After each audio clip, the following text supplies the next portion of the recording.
예수님께서 예루살렘에 입성하신 본문이 사복음서에 공이 다 나타나 있는데, 제가 요한복음을 제외한 나머지 본문 말씀은 종료주일에 다 익히 설교한 바가 있습니다.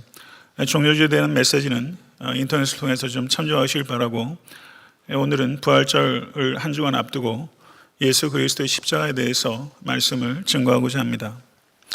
잘 아시는 대로 예수 그리스도께서 십자가 위에서 짧게 7마디의 말씀을 하셨습니다. 예수님의 두 손과 두 발이 대못 3개에 박히셨습니다. 그리고 온 몸의 하중이 밑으로 떨어졌기 때문에 축 늘어져 계셨습니다.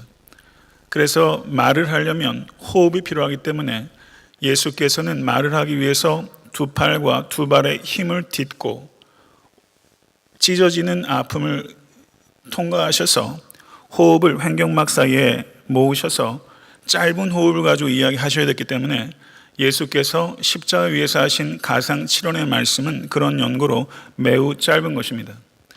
특별히 시편 22편 1절의 말씀은 예수 그리스도께서 십자가 위에서 하신 7마디 말씀 중에 4번째 말씀입니다. 나의 하나님, 나의 하나님, 어찌하여 나를 버리시나이까?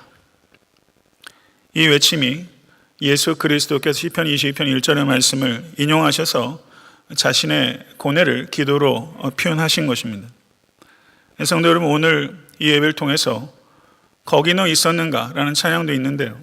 엘리엘리 라마 사박다니, 예수께서 어떤 심정과 어떤 고뇌를 가지고 이 말씀을 외치셨을지 성도 여러분, 할 수 있는 한 최대한 우리의 상상력을 가지고 그 자리에 동참할 수 있는 여러분과 제가 될 수 있게 되기를 바랍니다. 복음서를 보게 되면 예수님의 패션 내러티브, 순환 이야기에 13번 구약 성경에 인용되고 있는데 13번의 인용 중에 시편 말씀이 9번이고 그 9번의 시편의 인용 중에 5번이 시편 22편에서 인용되고 있습니다. 1절의 말씀, 나의 하나님, 나의 하나님, 어찌하여 나를 버리셨나이까? 이 말씀은 마태복음 27장 46절에 성취되고 있고, 시편 22편 7절의 말씀은 마태복음 27장 39절에 지나가는 자들이 머리를 흔드는 것을 통해서 성취되었고, 8절의 말씀은 마태복음 27장 43절에 그가 하나님을 신뢰하니 하나님이 원하시면 이제 그를 구원하실지라, 그의 말이 나는 하나님의 아들이라 하였도다 하는 비아냥 속에서 성취되었습니다.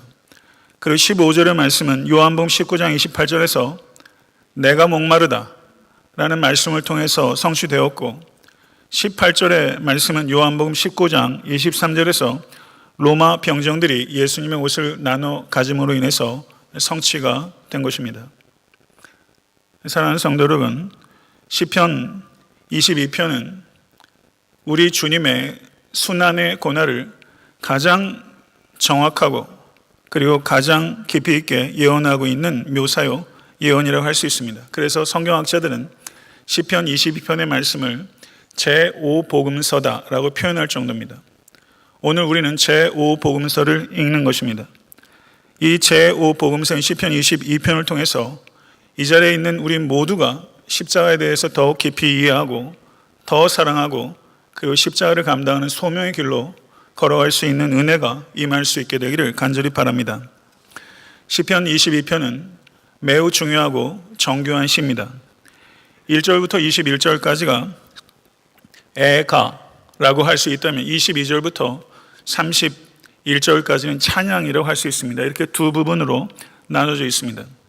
주의 깊게 읽다 보면 1절부터 21절까지 이어지고 있는 이 애가가 한탄의 단조와 확신의 장조가 엎치락 뒤치락 엎치락 뒤치락 하고 있다는 것을 우리는 보게 됩니다.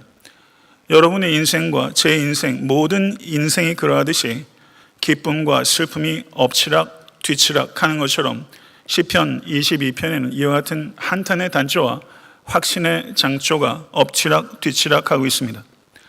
한탄의 단조가 1절과 2절에 기록되고 있고 6절과 8절에 그리고 12절에서부터 18절에 3차례 기록되어 있고, 그리고 이 한탄의 단조와 맞서는 확신의 장조가 3절에서 5절 그리고 9절에서 10절에 등장합니다. 그리고 이와 같은 한탄의 단조와 확신의 장조 사이에 다윗은 두 차례 하나님께 간구하고 있습니다. 이 애가의 중간과 종반부에 두 차례 11절과 19절에서 21절 상반절에 다윗은 하나님께 간구합니다.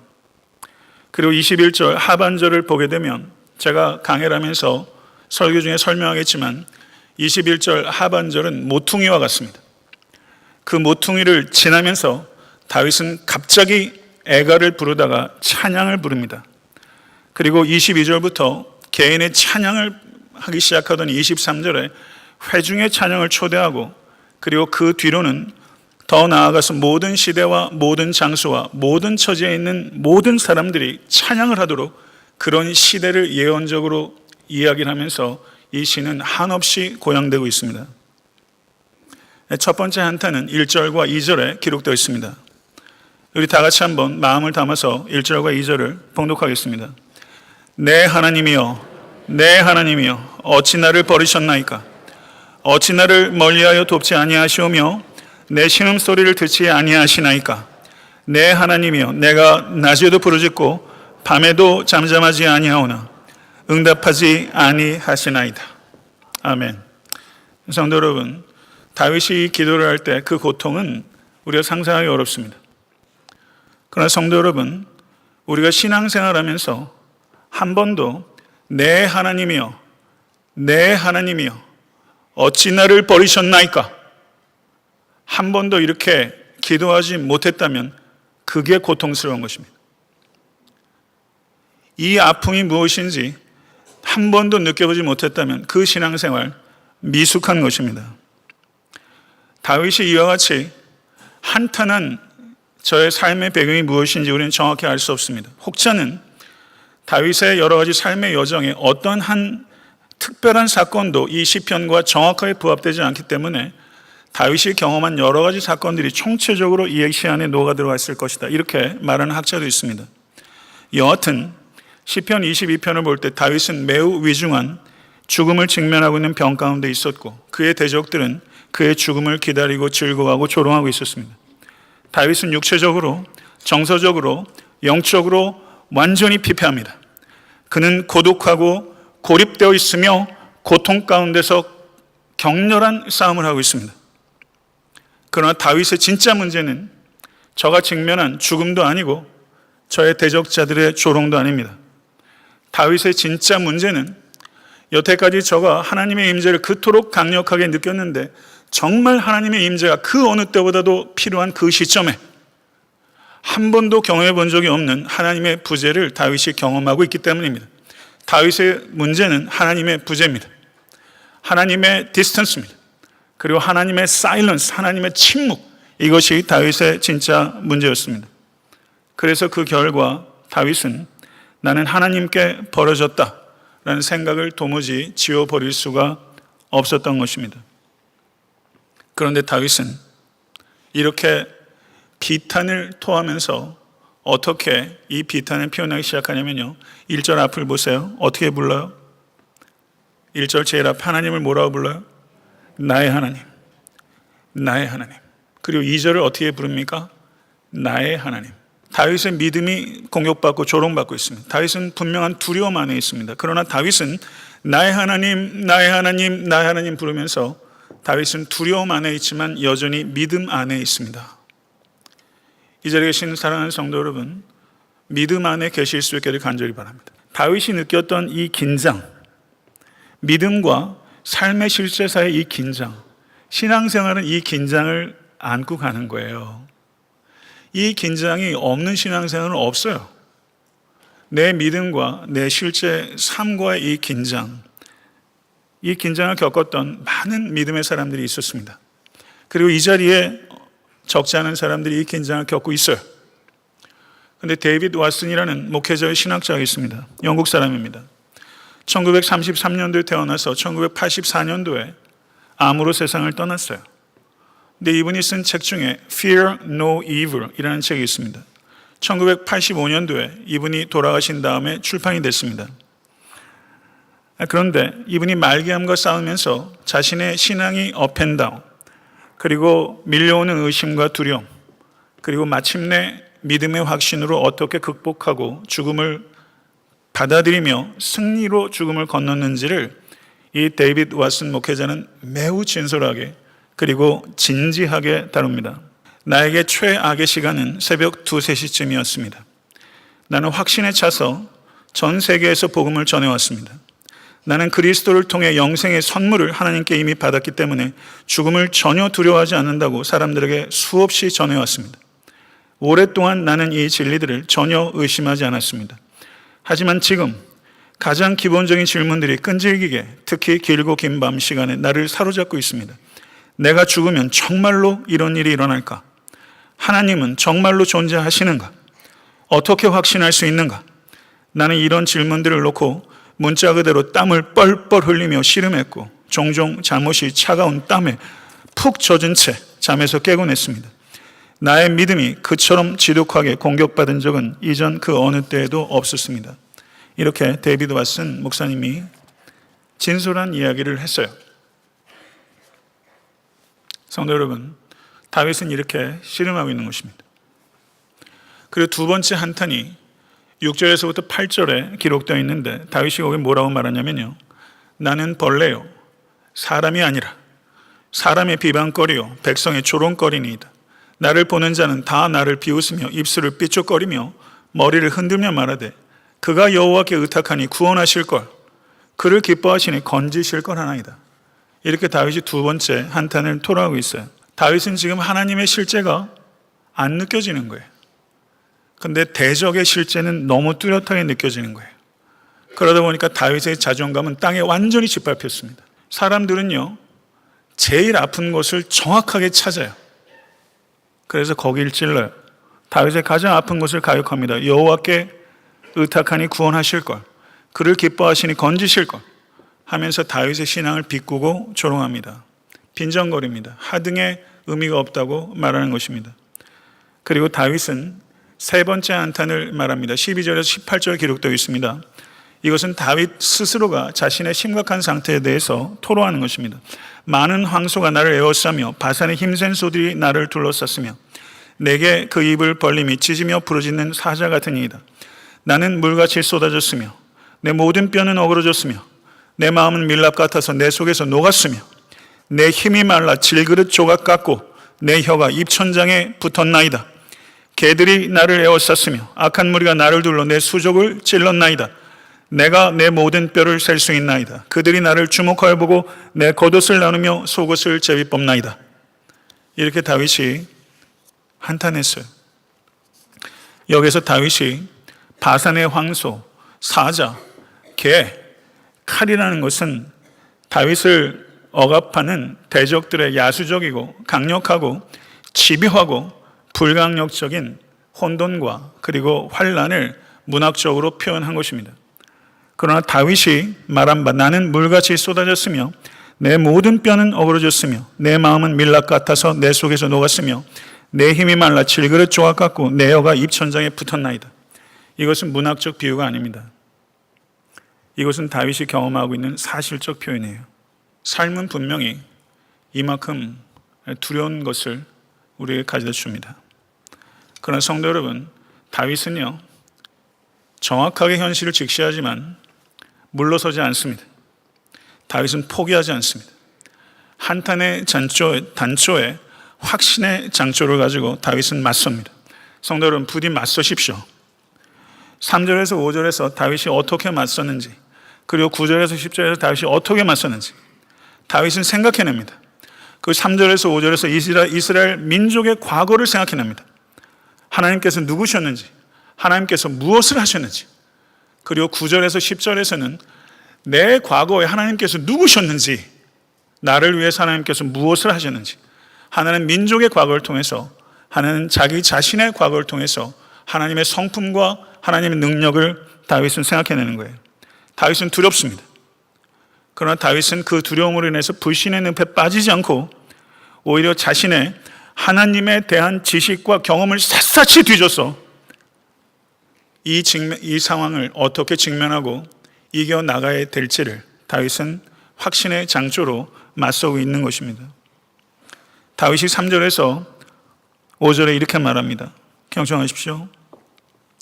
이스라엘의 찬송 중에 계시는 주여, 주는 거룩하시니이다. 우리 조상들이 주께 의뢰하고 의뢰하였으므로 그들을 건지셨나이다. 그들이 주께 부르짖어 구원을 얻고 주께 의뢰하여 수치를 당하지 아니하였나이다.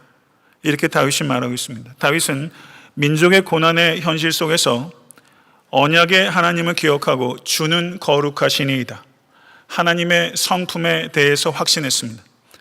그리고 이스라엘 민족을 구원하신 하나님의 능력에 대해서 확신했습니다. 그리고 9절에서 10절에 다윗은 자신의 과거를 회상하며 이렇게 말합니다. 오직 주께서 나를 모태에서 나오게 하시고 내 어머니의 젖을 먹을 때 의지하게 하셨나이다. 내가 날 때 주께 맡긴 바 되었고 모태에서 나올 때부터 주는 나의 하나님이 되셨나이다. 간단하게 말하면 다윗은 이스라엘의 과거를 회상하면서, 그리고 자신의 과거를 회상하면서 하나님의 성품과 하나님의 능력과 하나님의 목적과 하나님의 섭리를 확신하고 이 확신의 기초에서 하나님께 간구하는 것입니다. 11절에 다윗이 뭐라고 간구합니까? 저를 한번 따라해 보시겠습니까? 나를 멀리하지 마옵소서. 19절에서 21절을 보면 이렇게 말합니다. 저를 한번 따라해 보세요. 여호와여, 멀리하지 마옵소서. 19절의 간구와 11절의 간구는 사실상은 동일하게 시작하고 있고 19절 이하의 간구에서 다윗은 몇 가지 말을 더 강력하게 그리고 더 상세하게 말합니다. 여호와여, 멀리하지 마옵소서. 나의 힘이시여 속히 나를 도우소서. 내 생명을 칼에서 건지시며 내 유일한 것을 개의 세력에서 구하소서. 이렇게 다윗은 외치고 있는 것입니다. 하나님의 임재가 임하면 죽음도 조롱도 내가 대적할 수 있겠나이다. 하나님의 임재를 나에게 회복시켜 주시옵소서. 주여, 멀리하지 마옵소서. 이게 다윗의 기도예요. 21절 하반절 한번 보세요. 개역개정 번역은요, 곧 내게 응답하시고 들소의 뿔에서 구원하셨나이다, 이렇게 번역하고 있습니다. 많은 영어 번역본도 이렇게 번역하고 있어요. 그런데 조금 몇몇 번역본들은 조금 번역이 달라요. 번역본들이 번역이 다른 부분은 해석적으로 상당히 논쟁적인 요소가 있다, 이렇게 보는 겁니다. 이 부분을 번역할 때 저는 히브리어 원어와 그리고 문맥에 맞게 번역한 것은 개역가정 번역이라보다는 표준세번역 번역이 전 좀 더 문맥에 맞다, 이렇게 개인적으로 생각합니다. 표준세번역 번역은 이렇게 번역하고 있습니다. 사자의 입에서 나를 구하여 주십시오. 들소의 뿔에서 나를 구하여 주십시오. 주께서 나의 기도를 들어주셨습니다. 이게 표준세번역의 번역이에요. 21절까지가 애가라고 말씀드렸죠. 21절의 제일 마지막이 뭐라고요? 저를 한번 따라해 보세요. 주께서 나의 기도를 들어주셨습니다. You have answered me. 영어 번역은 그렇게 번역한 번역들이 있습니다. 주께서 내 기도를 들어주셨습니다. 이게 모퉁이에요. 이게 모퉁이에요. 한 신학자가 21절 하반절을 모퉁이라고 표현했어요. 제가 무릎을 딱 치게 되더라고요. 이게 모퉁이에요. 이 모퉁이를 돌자마자 다윗이 급변해요. 급선회해요. 저가 애가를 부르던 다윗이 주께서 나의 기도를 들어주셨나이다, 이 모퉁이를 돌면서 다윗이 찬양으로 솟구치기 시작해요. 하나님께서 다윗에게 어떻게 응답하시는지 우리는 몰라요. 다윗의 실제 문제를 해결해 주셨는지, 아니면 다윗이 단조와 장조로 한탄과 확신을 가지고 엎치락 뒤치락 하면서 어느 시점에 하나님의 관점으로 자신의 문제를 바라볼 수 있게 되었는지, 도대체 뭐가 응답인지 우리는 몰라요. 그런데 하나님께서 다윗에게 응답하셨어요. 혹은 하나님께서 응답하셨다는 것을 비로소 다윗이 깨달았을지도 몰라요. 다윗이 이 모퉁이를 싹 도는 순간 다윗은 자신의 문제에 몰입하지 않고 하나님의 영광에 몰두하기 시작합니다. 그래서 찬양을 하는데 저가 22절에 이렇게 찬양합니다. 내가 주의 이름을 형제에게 선포하고 회중 가운데서 주를 찬송하리이다. 곧바로 다음 절에 회중을 초청합니다. 여호와를 두려워하는 너희여, 그를 찬송할지어다. 야곱의 모든 자손이여, 그에게 영광을 돌릴지어다. 너희 이스라엘 모든 자손이여, 그를 경외할지어다. 사랑하는 성도 여러분, 이게 찬양의 속성입니다. 찬양의 속성은 개인에 머물러 있을 수가 없어요. 그럴 수가 없어요. 어떻게 하나님의 이름과 그 영광과 그 광채와 하나님의 지혜와 하나님의 그 능력을 세세 무궁토록 영광 받으시 합당하신 찬양 받으신 하나님을 어떻게 나만 찬양할 수 있어요? 개인의 찬양에 머물 수 없어요. 그래서 다윗은 곧바로 회중을 찬양으로 초대해요. 그리고 이렇게 말해 24절에 그는 곤고한 자의 곤고를 멸시하시거나 싫어하지 아니하시며 그의 얼굴을 그에게서 숨기지 아니하시고 그가 울부짖을 때 들으셨도다. 아멘. 다윗이 1절과 2절에서 얘기할 때와 어쩜 이렇게 바뀌어요? 어쩜 이렇게 생각이 바뀌어요? 코너를 도니까 모든 게 달라 보여요. 하나님께서 버리셨다고 느꼈어요. 그런데 그건 느낌이었어요. 버리시지 않았어요. 하나님께서 듣지 않으신다고 느꼈어요. 느낌이었어요. 하나님께서 들으셨어요. 그의 얼굴을 그에게 숨기지 아니하시고 그가 울부짖을 때 들으셨도다. 이 고백이 여러분과 저의 고백이 되어야 됩니다.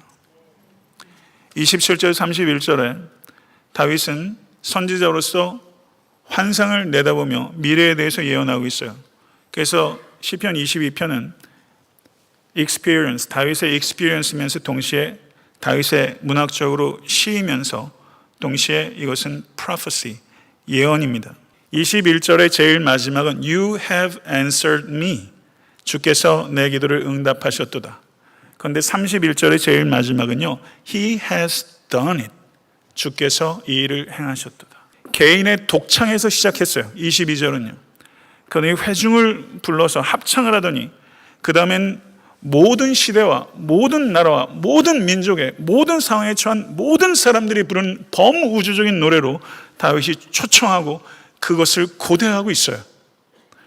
사도 바울이 빌립보서 2장 10절 11절에 다윗이 가지고 있었던 이 예언과 이 고대를 동일하게 표현하고 있습니다. 하늘에 있는 자들과 땅에 있는 자들과 땅 아래 있는 자들로 모든 무릎을 예수의 이름에 꿇게 하시고 모든 입으로 예수 그리스도를 주라 시인하여 하나님 아버지께 영광을 돌리게 하셨느니라. 아멘. 다윗이 가졌던 이 비전, 이 고대, 이 기대가 여러분과 저의 기대가 될 수 있기를 간절히 바랍니다. 다윗의 후손이자 다윗의 주인이셨던 예수님. 다윗의 후손이라는 것은 계보로 다윗 가문에서 태어났다는 뜻이고 다윗의 주인이라는 뜻은 다윗보다 pre-existence, 먼저 선재하셔서 다윗의 주인이셨다는 뜻입니다. 시편 21편을 예수께서 예언하심으로 말미암아 자신을 고난 당했던 시편 22편의 저자 다윗과 다윗의 후손이자 다윗의 주인이신 예수께서 다윗과 동일시하셨어요. 그런데 다윗과 예수 그리스도와는 현저한 차이가 있습니다. 말씀드린 대로 다윗은 버려진 것 같이 느꼈지만 하나님께서 그를 버리신 적 없습니다. 그러나 하나님께서는 하나님의 독생자 예수 그리스도를 버리셨습니다.